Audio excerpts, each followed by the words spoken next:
Il est important de comprendre que les lois civiles de la loi mosaïque étaient destinées à Israël, sous une théocratie. Le peuple élu de Dieu, vivant dans la terre promise, suivant Dieu comme son roi, devait adhérer à un système de lois civiles avec des punitions prescrites par Dieu. Les prêtres enseignaient les lois, les dirigeants les faisaient respecter, les juges infligeaient les punitions nécessaires. La règle du Lévitique 20:13, ils seront mis à mort, a été donnée aux fonctionnaires du gouvernement dûment nommés et non aux citoyens ordinaires ou aux justiciers. Les lois civiles de l'Ancien Testament n'ont jamais été destinées à s'appliquer à d'autres cultures ou à d'autres époques. Il y a une raison pour laquelle l'agresseur de la boîte de nuit n'était ni juif ni chrétien. Lorsqu'il s'en est pris aux homosexuels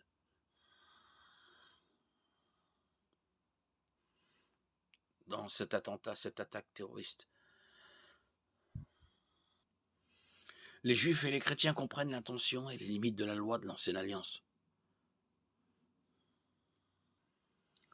Contrairement à ce qui est écrit dans le Coran, qui ne précise pas l'ordre de tuer les homosexuels, et de nombreux musulmans considèrent que cet ordre est toujours applicable aujourd'hui. Il faut également tenir compte du fait que la loi de l'Ancien Testament n'autorisait pas les groupes d'autodéfense. L'une des raisons d'être des villes de refuge était de protéger les personnes accusées de meurtre, jusqu'à ce qu'elles puissent bénéficier d'un procès équitable. La loi mosaïque stipulait que seul le gouvernement civil était autorisé à appliquer la peine capitale, et ce uniquement après un procès équitable avec au moins 2 témoins. Deutéronome 17:6. Ainsi, même à l'époque où la loi de l'Ancien Testament était en vigueur, le meurtre en masse d'homosexuels par un groupe d'autodéfense n'était pas ce que la loi prescrivait. Ainsi, la Bible n'exige pas la peine de mort pour l'homosexualité. La question se pose toujours de savoir pourquoi la peine de mort était requise dans la loi de l'Ancien Testament. La réponse est la suivante. Tout péché est un affront à un Dieu saint. Dieu déteste tout péché. Et bien que Dieu n'ait exigé une peine de mort administrée civilement que pour certains péchés, tous les péchés méritent en fin de compte la mort. Romains 6:23. Et la séparation éternelle d'avec Dieu.